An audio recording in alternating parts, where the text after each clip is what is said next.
In 1960, a man named George Maciunas planned to launch a magazine for a Lithuanian cultural club that was to be opened in New York. The name he proposed for the magazine was Fluxus.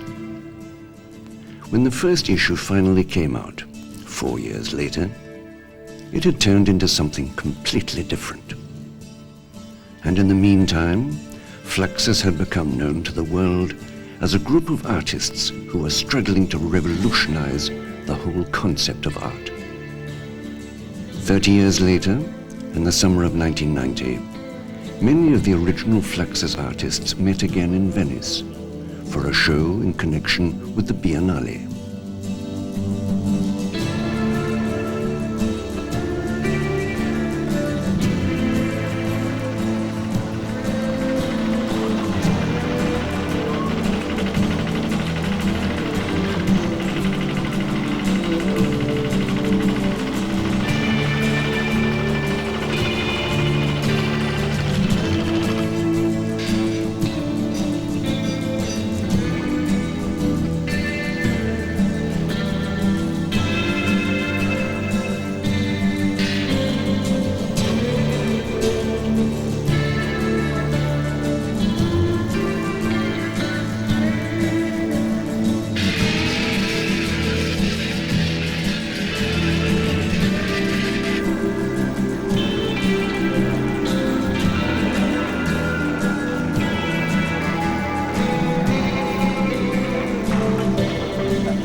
So we're standing in front of Madison Avenue 925. So the corner of 74th Street and Madison, actually, between 73rd and 74th, in front of 925, where in 1961 used to be A/G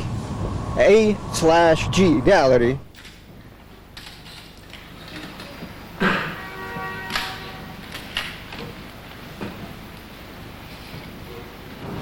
In any case, it was on the second floor there.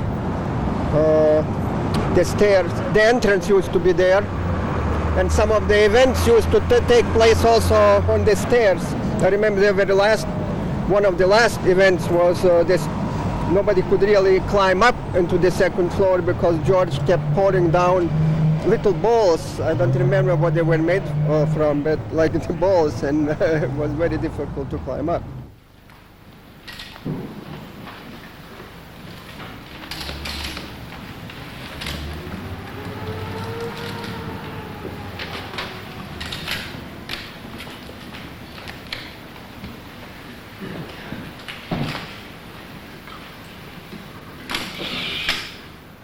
To get inside, I think we have to go in and ask the people in there Let's for see, what do we have? Christian Science Reading Room, huh?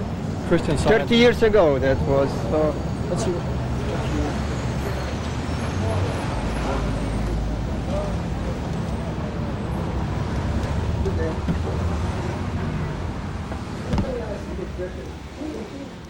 Who lives now, or what is on the second floor above this? What is right there? Up above us, Yeah. there, our superintendent. Oh, is he there now? No. So it's locked. Yes, There's a space where he has his. yes, yes. There used to be a gallery 30 years ago. Oh, maybe Yes, a long it's- time ago. AG Gallery. AG? A, two letters. What kind of art did they sell?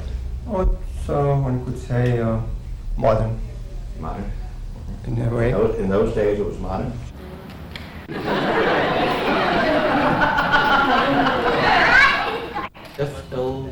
Fluxus. Yeah, no, Fluxus. I never heard of it, and I'm an artist. Yeah. That is. You never heard of it? I never heard of Fluxus. And how would you describe Fluxus?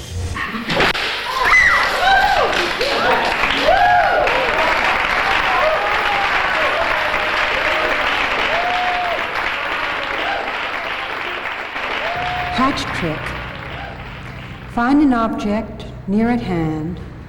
Keep it under your hat all day.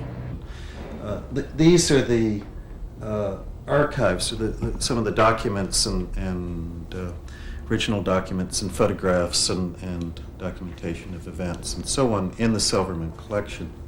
And we have them arranged by events and boxes. Here, in this box, these are films that Ben Vautier had put together of some of the early Fluxus performances in Nice, and he had sent them to Maciunas. Here it's addressed to George Maciunas in Great Barrington, and it's a compilation of the very earliest Fluxus performances.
I've made a book published by Left Hand Books called Event Scores. Here is Namjoon Paik performing a piece at the Cafe Au Go-Go in 1961.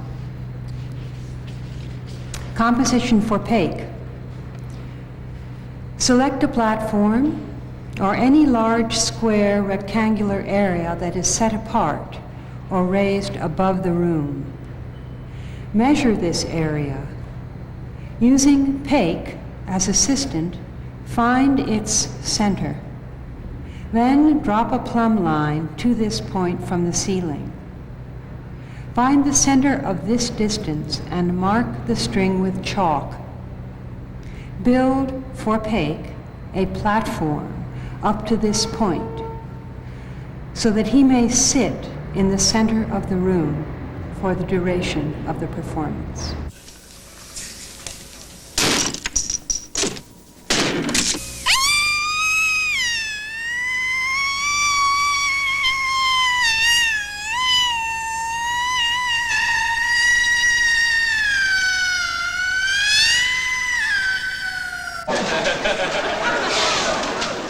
In Europe in that time, it's the beginning of the 60s you can say, there was a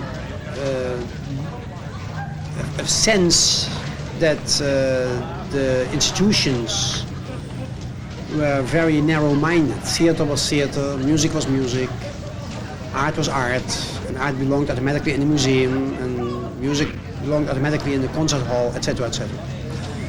And I was doing things that didn't belong in neither of them. You know, if I went to a museum, said there's too much music, and if the music said no, there's too much theater, and the theater said there's too much art, so it didn't fit any of those territories, but there was nothing in between. So there was a sense in Europe, you can say, among artists that the presentational form was too much decided by the institutions.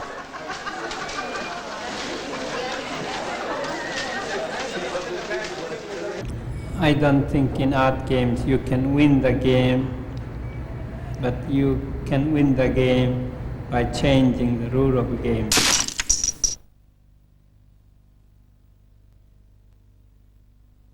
My name's Dick Higgins, and I live in the Hudson Valley, 165 kilometers north of New York City, in an old church.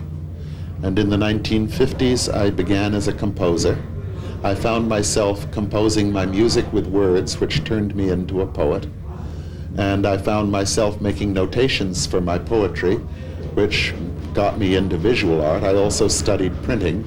And so pretty soon I was working with all the arts, and I kept waiting for the day when I would do only one art and focus on being just one thing. It never came, so I gave up and called the fusions of things which I was doing intermediate. Then I found that other people had the same problem, and so I wasn't alone, and that's how I got to be a Fluxus artist. 1, 2, 3, 4. My name is Erik Andersen. I was born in London or Copenhagen around 42, 43. My name is Emmett Williams, and I was born in South Carolina in 1925, and I lived in Europe most of my life, and I'm a poet, printmaker, performer, and something else that begins with a P. Oh yes, painter. And that's it. Okay. So my name is Ben Patterson, and I'm, I guess, an American Fluxus artist and a Fluxus artist. Been around the game and the gang for since the beginning, 1962 at least, and before that. I'm Philip Corner. I'm a musician. I always thought of myself as a musician, composer specifically. My instrument is the piano in terms of training, but I've been involved with all sorts of other sounds, from metal, gongs, to my own body sound, natural noises, and various things that you don't have to go to school to learn. Ben Vautier, feeling old, 54 years old. I wonder if I'm repeating myself. My father's Swiss, my mother's Irish, and I'm around in Venice for glory, always. I should give it up, but I can't. My name is Henry Flint. I think of myself mainly as a philosopher working in foundations of science, but as an artist, I'm known as the originator of concept art. I'm Ken Friedman. I'm an artist and designer. I live in Oslo, Norway, and in New York. I've never been a Fluxus artist, and I deeply object to being classified with the Fluxus artists. Nevertheless, my name is Jackson McLowe. I'm a writer of poems, plays, prose work, and other kinds of writing. I'm a composer, and I'm a visual artist. My name is Yoko Ono, and other than that, I don't know anything about myself. I think that maybe I exist in the future, and so let's see what happens.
The Fluxus concert done by Maciunas was very different from anybody's Fluxus concert. That is to say, he never gave many importance to anybody in it. Everybody had, let's say, 30 seconds, 1 minute to do a piece. He would do a concert with 30 pieces. The curtain comes in, we are seated, we all four, piece by George Brecht. Then comes in someone with the tuba, bows, and the balls, and the tuba is full of balls, and they roll down. That is a piece by Robert Watts. But now Robert Watts would have liked that piece to be longer. He would say, no, only that shock, 30-second shock, stop. So the only one who really invented the Fluxus concert is Maciunas. And George Brecht accepted the idea, because George Brecht's events wanted to be very small. For instance, one of the most beautiful events by George Brecht, he comes to the piano, he puts his hands on the piano, the place goes dark. In the dark, George Brecht moves away, the lights come, the piano's all alone. Nothing else. And puff, you have the shock. 1 minute, you have a beautiful piece. Then George Brecht comes later on, we do another piece, and puts flowers in the piano. Puff. Fantastic.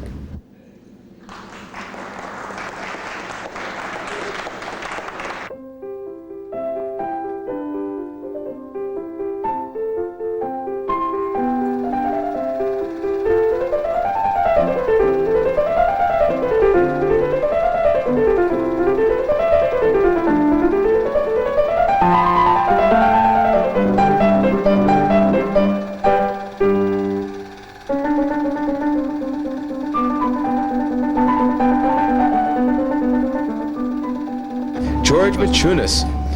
Yes. He had a very narrow face and a pointy nose, and he looked like a puppet of some kind. A puppet whose joint needed fixing, perhaps some more glue. He was totally important to Fluxus. George Maciunas. Yes. Fluxus was his idea. The most useful work that George did was to bring to performances and to publication many kinds of work that might not have been shown elsewhere. Maciunas was our ringleader more than he was, say, our Pope, à la Breton. He was just extremely nice, and he was very industrious, and he was a very good organizer, but we could hardly work together. We could work fine on a personal level, but artistically we couldn't work together at all. It just seemed hopeless.